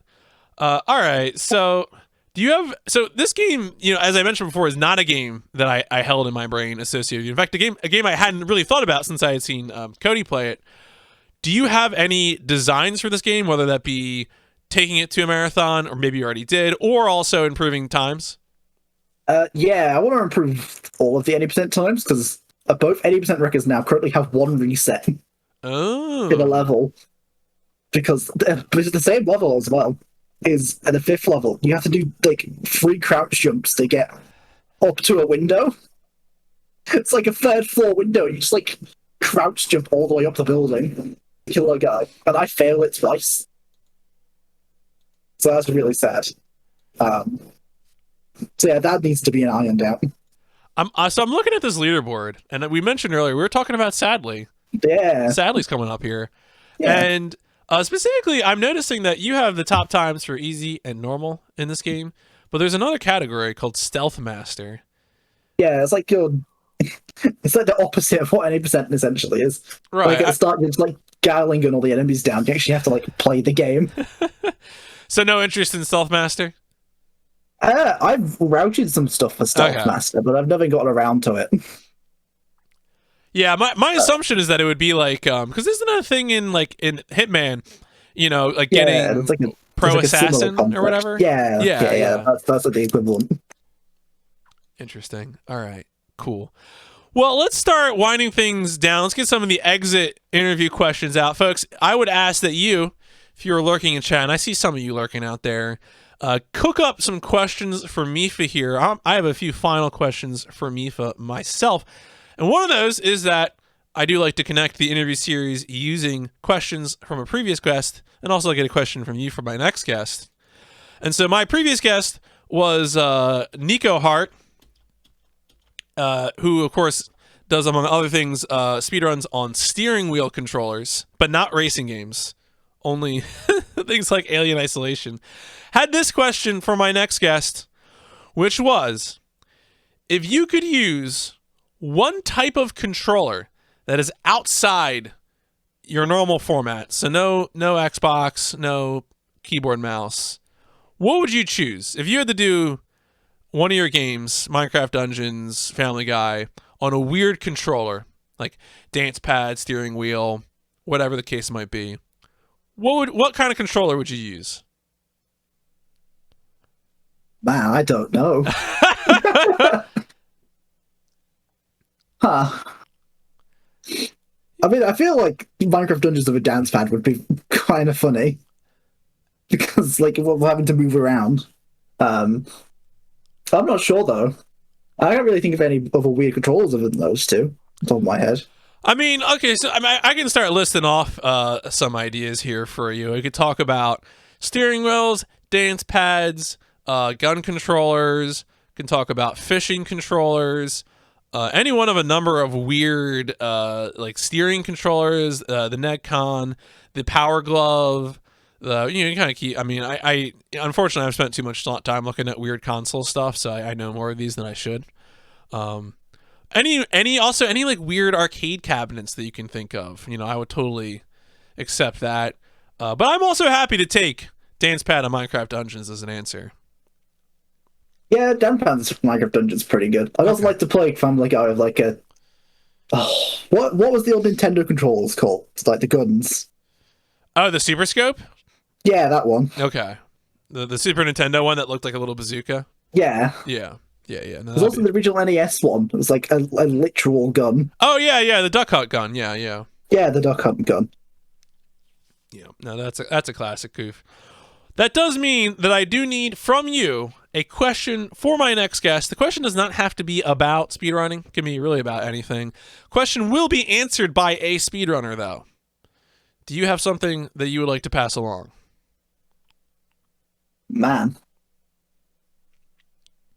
You see, I'm not very good on the spot. Coming up with well, things. You can take a second. If you want, I can come swing back around in a few minutes. Yeah, swing back around. I'll give you one soon. How about upcoming future games that you are excited to play? What are you keeping an eye on? I don't think I have an eye on games coming out. I kind of play the same things over and over. Do you think that the Bendy and the Ink Machine sequel will come out? Yes, that's the only one that's really on my radar coming out at some point. I guess any Nintendo game that would come out. One interesting thing that's going to come out is Minecraft Dungeons is releasing an arcade cabinet, which is going to be like a weird spin-off game, and we really want to like find one. Yeah, I was gonna say. So I know the Japanese arcade scene is still alive to some extent, which is why I will occasionally read about new Gundam arcade cabinets and stuff like that. As they come out in Japanese arcades. But I feel like the American and now I do have a friend, a regular in my community, who is very much involved with arcade cabinet collections in the Netherlands, I think. So I know that the scene exists, but it's like a private niche. Yeah, it's not a commercial market for new arcade cabinets. That's kind of a different beast. It's like in arcade places now, it's all just like ticket machines. Right. They're like old like game kind of things anymore. Exactly. Yeah, old machines or a few licensed things. The latest Fast and the Furious racing cabinet or something. I hope you find one. I hope so. The arcade machines that are still out there always seem super neat. There was a festival I used to go to called MacFest that would have a arcade area, which was both old and new. Had the chance to play an Initial D machine, which was very cool. There was all these features. A friend of mine played one of the new Gundam fighters. Apparently picked the wrong person because he got like a glare from whoever he was playing with.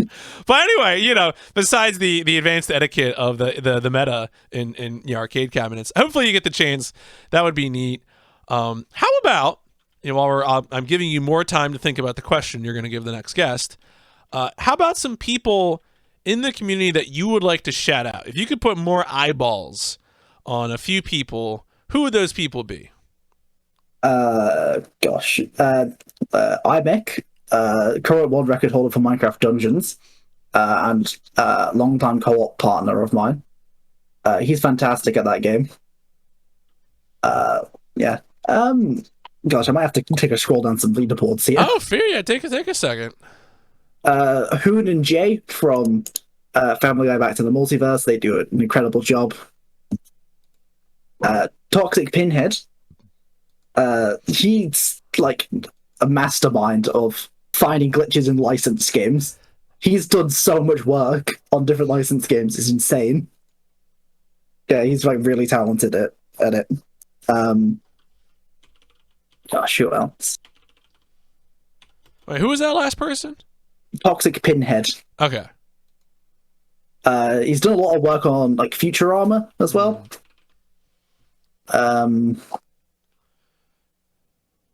I had somebody in my head and I've just lost it. Well, I mean, if it comes back to you, definitely shout it out. Do you feel like you're any closer to having a question for my next guest? Remember, it doesn't have to be about speedrunning. It can be about really anything. We've had questions about food, music. Yeah. So, part of my my uni course, it's essentially cultural studies. Okay. So I'm very interested in like cultures of different countries.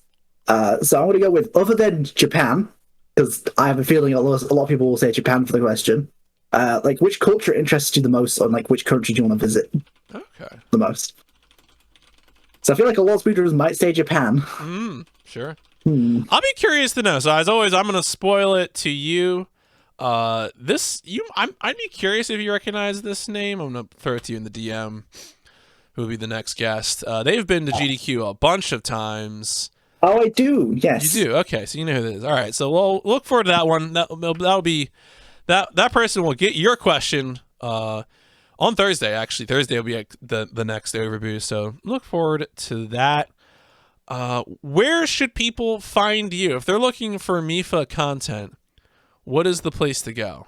It's Mipha SR on everything. So Twitch and Twitter mainly. Speedrun.com though, it's Mipha. I noticed that. Yeah. Glad to get that. Man, that was a roundabout for me to get that name.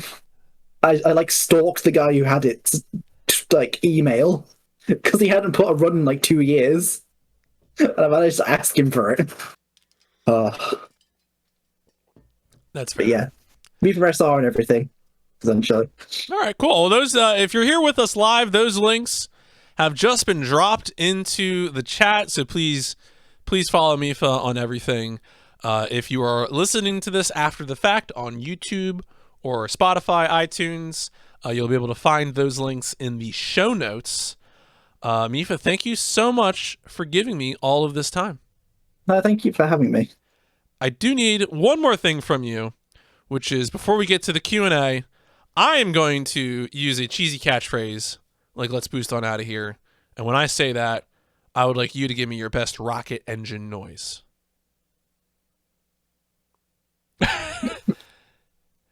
Excellent. I always love the reaction when I bring this up. It's a favorite of mine.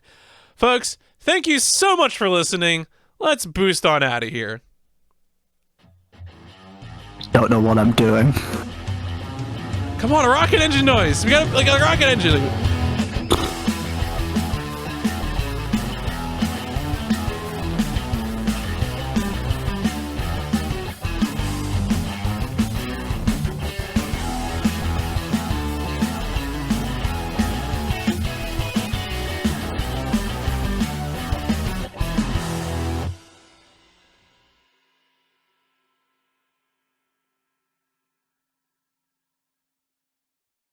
There you go. All right, I'll accept that. That's fine. All right. Folks, if you got questions, give them to me. Give them to me. I want your questions in the chat. I know a few of you are lurking. There's a few people out there. But no, that was good. That was fun. I figured that would be one where we dig more into the games, and I was definitely it was interesting to me to learn how like the way some of these evolved in terms of how you were playing them. Yeah. So That was fun. Do you have particular people that you feel like you'd want to see on future episodes of OverBoost? If you can get Liquid Wi-Fi on, that would be, yeah. Duly noted. I've seen that name around just because like the does pretty well in terms of viewership. I don't know if I've ever actually sat down and watched because he's Australian, right? Yeah. Yeah. Okay. But he like lives in like European times. At least streams the European times. Okay. Fair enough. All right. My chat is betraying me, so I'll just continue to make up stuff then. See, I thought people that sometimes I think people are out there, and then the joke's on me that they really actually are not. How did you get into streaming? Was streaming something that you had just sort of done naturally as a consequence of starting speedrunning, or were you streaming before that? I started streaming after I got into GDQ, funnily enough. Oh, wow. So wait, but you had to have a recorded run to submit to GDQ. Yeah, I recorded all my runs offline. But you just never streamed. No, I never streamed. Mainly the reason because I had a bad PC at the time. And so I was kind of reliant on a good internet connection to make streaming work. And I've only just gotten that by moving into this uni room. Because I've got like Ethernet port right here. Yeah. So I actually I had good enough internet to do it. Oh, okay. So the previous internet was not hacking it for. Okay. No. How is the internet where you are in general? Because I feel like it is America is the land of wealth for me, but not for you. And so oftentimes that means we have these ISPs who are extremely wealthy, but never good at providing service. I can think of a number of streamers, but the place I grew up in, by like local law, there was only one internet company allowed, which was owned by the local like government of the city. Okay, but and that's why it was really bad, because they had no competitors, so there's no one to like. There's no reason to upgrade the internet infrastructure. But there wasn't any like public accountability, because I mean the hope with public ownership, right, is that like if someone's running it poorly, you could use political accountability to change their. But I guess that wasn't happening. Yeah. No. That's why the internet was really slow. Does that mean that obviously you're in a university environment right now, your internet's doing better, but like now that the year's over, do you go back to the bad internet, or do you have some other plan? No, I stay here. You stay here? Okay. Stay here. Interesting. Huh. Yep. All right. That's good, because I room and board is often sort of prohibitive certainly at U.S. universities, and so they will straight up get rid of you. Here we go. Archie has formulated a powerful question for me. He's bailing me out. You've got 5 games that you haven't run in over 4 years. Which of these is the most fit for a comeback tour? I've run fully in the complex in not the past 4 years. Oh, that's right, because the Henry Stickmin stuff, yeah. Yeah, it's on the IL boards, not the full game boards. Okay.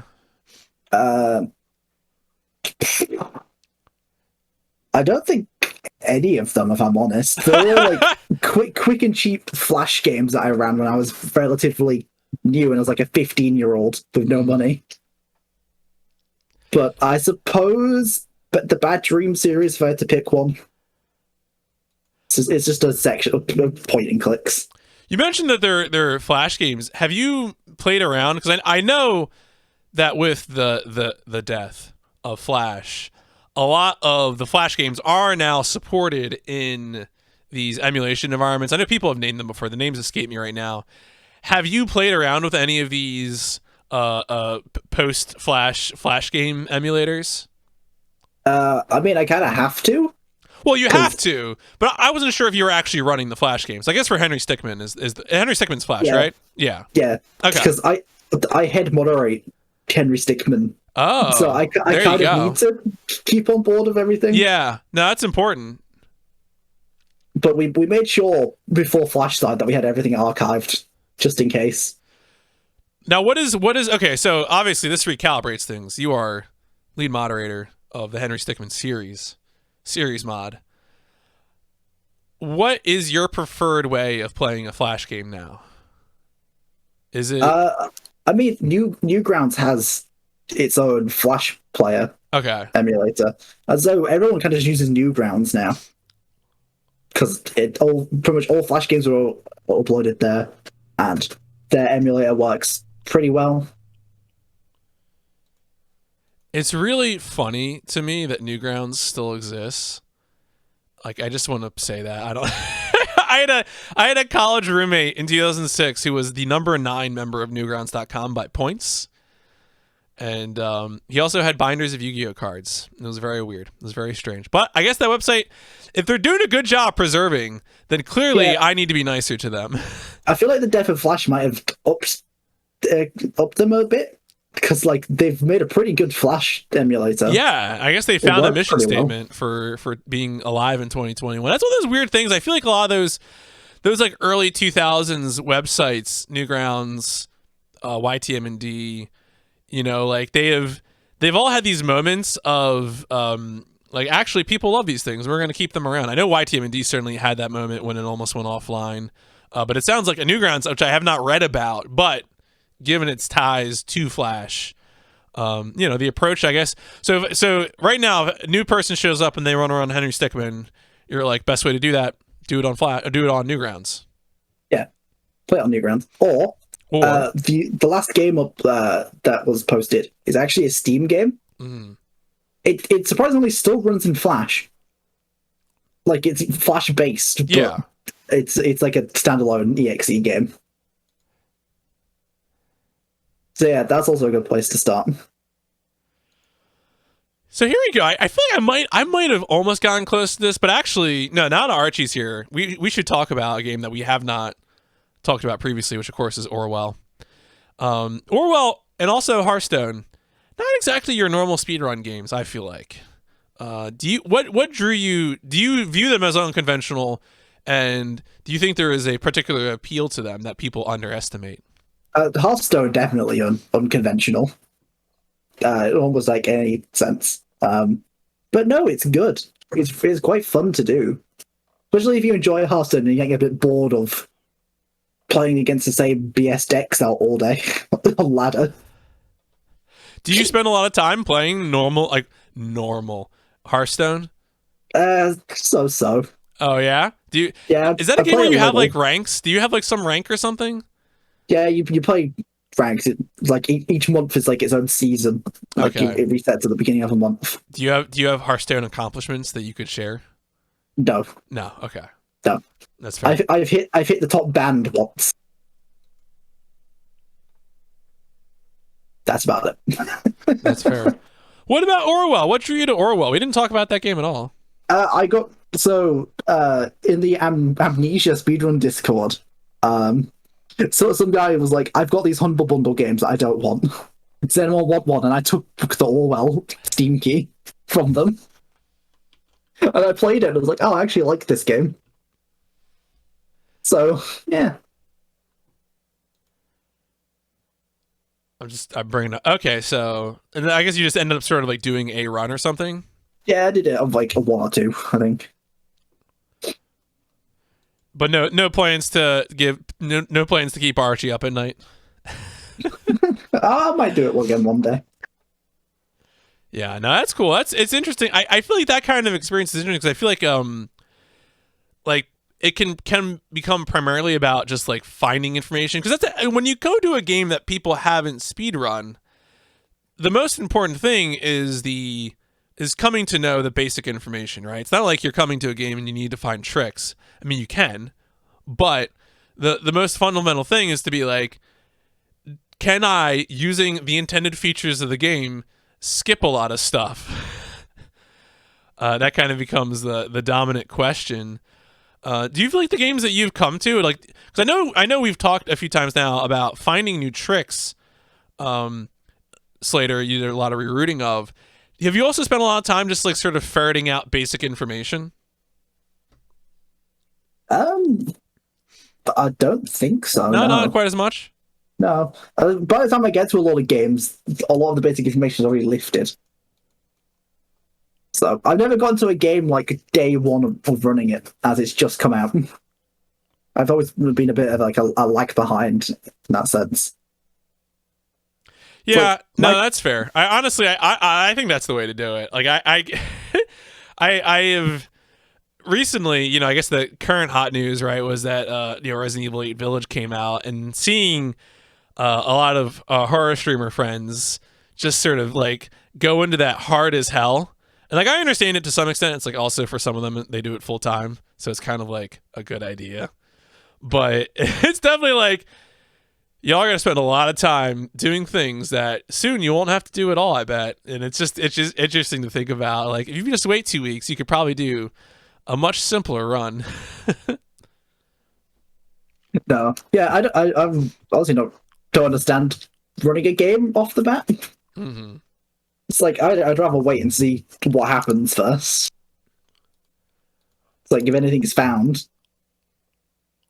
So I feel like, yeah, the first 2 weeks is like the most integral to a new speed run. Yeah. So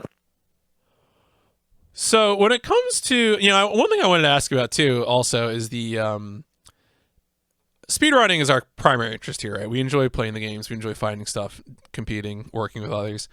But I do want to make a comment. Do you feel like you have a particular philosophy about YouTube thumbnails? This is like something I hated for the longest time, was dealing with YouTube thumbnails. I'm a little less like scornful of it now, but I was just noticing that, like, for the most part, it seems like your approach is just sort of like roughly match the like font and style of like whatever game it is. You know, you're posting that Family Guy, you got the blue font, the cartoon letters. I know Hearthstone has the like please give emote on it. Do you have any sort of like thoughts about speedrun content? You know, you mentioned before, I think, that like Bendy is like your biggest numbers game in terms of speedrun numbers. Do you have like thoughts about that? Or like, oh yeah, I got to make sure this new run has a sick thumbnail? No, I only ever do it for big world records. I put a thumbnail on. If it's just like some IL or some like PB that I don't really care about, I'll just kind of throw it on YouTube, not thumbnail it. Yeah, because I noticed that, like, for example, like the poor Slater doesn't have a thumbnail, but I guess it's because you want to go back, right? You want to have a resetless run. Well, back when I did that, I didn't even bother with thumbnails. Oh, okay. I don't really care about thumbnails like now. And I'll put it on like runs I'm proud of. I'll thumbnail. No, that's extremely fair. Oh, here's a question that I could throw at you. I know it seems like a lot of your leaderboards, because you're doing PC runs. Do you have any sort of a horse in the race when it comes to timing methods? You know, RTA, time without loads, IGT. I have often been a stalwart for just stick to RTA always. Like, I don't want to mess around with load removers and things like that. There is, of course, worthwhile counter arguments to that. Do you have any particular feelings about this? Just for PC games, I think time without loads matters. Okay. In all honesty, I think it's good for all PC games to have that option. Yeah. Yeah. Always time without loads, I think. Of course, assuming you can have a load remover, because yes. My hope is that you're not asking people to manually time loads. No. Okay. Yeah. No, that's fair. That's fair. I've done it before. Mm-hmm. For Minecraft Dungeons, if someone submits a full game console run, we have to retime it without loads. No, that's unfortunate. We don't get those very often. Yeah, it's fair. Do you have any? So you mentioned that you're a moderator on a few things. A few things. What's the busiest? Oh my god! How many? It's a few. All right, that got out of control. I didn't actually. I'll be honest. I've been like dead the past 24 hours, and so I was like trying to store all my energy for this interview, and I did not actually scroll down on your info page, and this got out of hand. How many runs are you really verifying a week, though? Right? Because like some of these games probably haven't had any runs. Yeah. So what's the busiest for you? On average, about 50 to 70 a week. Is it spread evenly? Is it all like Minecraft Dungeons? It's Henry. It's Henry Stickmin. Oh, it's basically Henry. Okay. Occasionally, some random run will pop up somewhere. I get a couple for Bendy every now and then. I get a couple on Minecraft Dungeons. I get occasionally some. Stanley Parable will get a few, and everything else is pretty dead. Otherwise, I just got really distracted because I noticed that you have a Monolith Studios game on your list of games you moderate. Do you know which game that is? No. There's too many on that list. Gotham City Imposters. Oh, I love Gotham City Imposters. Monolith is a very silly. If you don't know who Monolith is off the top of your head, they're the ones they used to be known for like very grungy first-person shooters. Fear, No One Lives Forever, Blood, and then they got purchased by Warner Brothers, and now they live in the mines of Moria and make Lord of the Rings games. They made Shadow of Mordor, Shadow of War, so they're pretty cool. When I did Shogo at GDQX, they were very like supportive. They're very nice. So shout outs to Monolith. Goodness, do you have any do you feel now? Obviously, Henry Stickmin runs probably not terribly long in the scheme of things. Do you feel like you're doing too much moderation? Do you like feel like oh man, I wish I had another moderator? No. Okay. For the Henry Stickmin series, I moderate almost all the games by myself, except for the latest Steam game, because I got quite popular at one point and I had too many. So I actually I have a mod team for that game. That's good. I mean, that's one of the things I always try to. There is so much gnashing of teeth and wailing about leaderboards and speedrun moderating, and to be sure, there are people who are needlessly demanding about how long it takes to verify a run and who are argumentative. Those folks exist. Don't let me say that it's all, roses, but people are very dramatic about it, and I feel like folks could relax. Everyone can relax. But also I want to shout it out to you because it is I mean, it's fun labor. Like, I know for me, like, I think I moderate like a dozen games or something, and I rarely get a run. Like, I get a run, like, if I'm lucky, once a month or something. And it's fun, right? It's fun to see someone else interested in the game that I care about. It's always fun for me. Certainly for a more popular game, it could be closer to doing work. But, it's a hobby. It is what you make of it. And so if you don't like moderating leaderboards, find someone else. Don't throw a temper tantrum about it. It's my subtweet for this podcast. Do you have any comments about leaderboard moderation that you'd want to share? No, I love doing leaderboard moderation. I love it. I love being like a community member as well. Yeah, I mean, to me, like, I do enjoy because I'm moderating games that aren't that popular. I love being able to say, like, hey, I saw your run, I verified it. If you have because a lot of times I'll get people who are new to speedrunning, new to capturing, new to streaming. Yeah. And, if I can be someone who can be a positive impact on making those basic building blocks easier, like, hell yeah, I'm going to do that. Yeah, Henry Stickmin's full of a lot of people who have never run something before. Right. So it's very commonly the first thing a lot of people run because it's very easy to pick up and learn how speedrunning works. Right. All right, I have one more question for you, which is, who should we raid? Oh, let me look at my Twitch follows. Yeah, you got a minute or two here, and we will go ahead and kick that off. Let's have a look. All right. Here you go.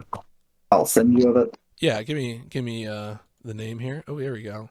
Oh, I've seen this name. The head mod of Hearthstone. Speedrunning. Awesome.